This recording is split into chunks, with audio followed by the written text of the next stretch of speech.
Algeria kuko umukinnyi yo muri Algeria kukomoka muri Togo. Uyu mukinnyi usibye gusa kw'abatetsi n'abashefu bahari ikirongi baba bafite akazi ko gushaka litiro 3 z'amata buri gitondo yibrosa amaze kunywa icyo litiro 3 kimeze nk'igisimba ngo gihabaro kiba kishyira ku gatuza cyegamira. Uyu rushema Chris Reyishaka ngo nukwegamira kazajya kubita agashyira mu izamu iyo adatsinze ngataharira. Waravuga ati nimushaka nyene nimumpe n'amafaranga menshi dusinye ku bitego. Ni umwataka ngo yamini ya wimoso aravuga ati niba APR ifite umupaseri mwiza cyane w'umuwinga nk'uwo bafite n'abandi shaka amatsinda naya APR ifite umukinnyi yamaze kurangirwa n'umu agent wo muri Cote d'Ivoire. Ntabwo APR yamuguze mu nyuve neza. Ikiganiro kimwe ejo twumvaga Rugangora bimeze bite Kwizigira atambwira ati Rugaju ntago nshaka ibibu icyo bita APR ntiyamuguze n'umukinnyi bagire komanze. Ariko impamvu mu bakinnyi bahari ari we nahisemo gutangazaho nuko nabonye CV ye mbonira remereye. Ndavuga nti uyu muntu APR bayihaye ashobora kuba arakasa mutwe. Yitwa Celestin Ekwa, akaba ari umukinnyi w'imyaka 23 yavutse 2002 akomoka muri Cote d'Ivoire akina nka second striker umwataka wa kabiri. Akaba aturuka mu ikipe ya ASEC Mimosa. Ikipe ASEC Mimosa yamutijwe n'ikipe yitwa Zomani yiwabo muri Cote d'Ivoire. Muri Confederation Cup uyu mwaka akinnye match enye atsinda ibitego 2. Ikipe ye yaviriyemo muri kimwe cya kane cya Confederation Cup ikuwemo n'ikipe ya Berkane yanatwaye iki gikombe. Yatowe nk'umukinnyi mwiza muri shampiyona ya Cote d'Ivoire aho yatsinze ibitego 15 muri shampiyona atanga assist 12. Yagize uruhare mu bitego 27. Afite amasezerano y'umwaka umwe asigaye muri ikipe yitwa Zoman kuko niyo yamutije ASEC Mimosa. ASEC Mimosa yo ayirimo nk'inizanyo. Ako gaciro k'umwaka umwe ikipe ye iri kuvuga iti umuntu umushaka nishyure $100 by'amadolari hanyuma yiganirire n'umukinnyi.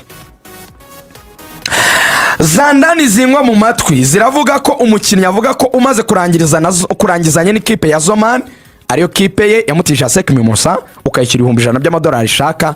We aratanga ngo proposal 2 gusa.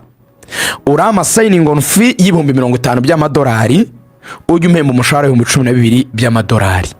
Option ya mbere. Cyangwa se urama signing on fee $100 by'amadolari ujye umpemba umushahara $8,000 by'amadolari. Ndagasubiramo neza. Ishyura Zoman $100 by'amadolari. Ngiye urama $50,000 ku giti cyanjye ujye umpemba 12 buri kwezi. Cyangwa se urama $100 ujye umpemba $8,000 ku kwezi. Uyu mukinnyi ari ku meza ya APR ariko nandi makipe atandukanye yo muri Tanzania yatangiye gushaka kumugura kuko ubu ngubu muri Cote d'Ivoire ni isoko rikomeye muri Tanzania. Bakuye babakinnyi benshi naba Azizki n'abandi bagiye batandukanye nibo bagiye babakura n'abandi bakinnyi benshi mwagiye mubona bakomeye bo muri Tanzania. Kuri ubu rero soza kuri APR komo ni umukinnyi na Simba yamushatije ubundi. Simba yaramushatse ku rwego rwo hejuru cyane. None se za Simba na za Yanga Anje Ekwa Simba wameulizia upatikanaji wa mshambuliaji Ekwa Anje Celestin cyane kuko impamvu babemera nuko nka Shan Kalabu yavuye muri Cote d'Ivoire ari muri Tanzania. Muramuzi umukinnyi yitwa Ashare Awa yavuye muri Stella muri Cote d'Ivoire ari muri Simba. Muramuzi Azizki muramuzi Paco Mezuzwa bavuye muri ASEC Mimosa. Muramuzi Yao ukina kuri kabiri nawe wo muri Young Africans nawe yavuye muri Cote d'Ivoire. Ni soko riri abakinnyi bakomeye ariko bahenze amakipe muri Tanzania ajyayo nandi makipe y'ibigugu muri Afrika. APR nibishaka amatsinda naho igomba gushakira utuntu tw'ingenzi sundi muri APR. APR hari umuyobozi umwe mu bari hejuru cyane muri APR. Ubwo mvuze mu bari hejuru mugomba kumva namwe mu bari ku nyenyeri guhera kuri general yarambwiye ati hari inkuru mwatangaje yuko hari abakinnyi bacu barimo Clement ndetse na Claude bashobora gusohoka. Yaravuze ati na best player wacu usohoka turashaka ikipe ikomeye ntitugurisha. aba bakinnyi keretse yaje interest z'ikipe idasanzwe itanga ibya mirenge atari izo za Azamu muvuga zo muri Tanzania ashira biraru have na Claude wajya muri Azamu dufite amafaranga Azamu ni ikipe itatuguramo ariko Clement ni piramide kiretse niba piramide wenda izaza Paveri zirabandi bagiye mu biruhuko we baramubwira ati ugumye inaha turebe uburyo twakemura ikibazo cyawe. Paveri natongera amasezerano agasohoka APR nzaza mbabwira umuzamu ishobora kuba izazana yamaze gushyirwa ku meza ya APR afatira kimwe mu bihugu bikomeye muri Afurika. Ndamubabikiye kwa mbere inkuru zose ntiwazimara transfer wabuzisha. Umutoza wa APR biravuga yuko ngo ari umuntu ukora umukano muri Afurika. Hari umuntu wandiye urwara rambwa ngo akomoka muri Maroc, sinzi niba ari byo cyangwa niba atari byo. Inkuru y'umutoza nimwe mu nkuru ntizeye, ndashaka kugira ibyo mvugaho byinshi. Cyo kora avuye muri Afurika ubwo mwazavuga muti Rugaju ni yavuze ko akomoka muri Maroc, ubwo byari byo muri Maghreb ubundi n'abatoza nizangoye mu matwi kwa kundi uba wihitira ukavuga ati uyu muntu mwizere si mwizere, ariko ugapfa kuvuga ati reka mfe kumva kwari.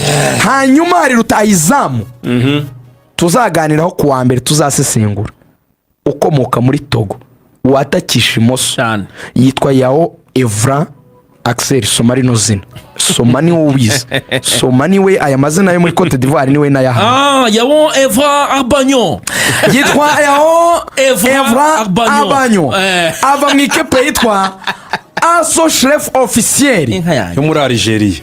Uyu mukinnyi yo muri Algeria akomoka muri Togo.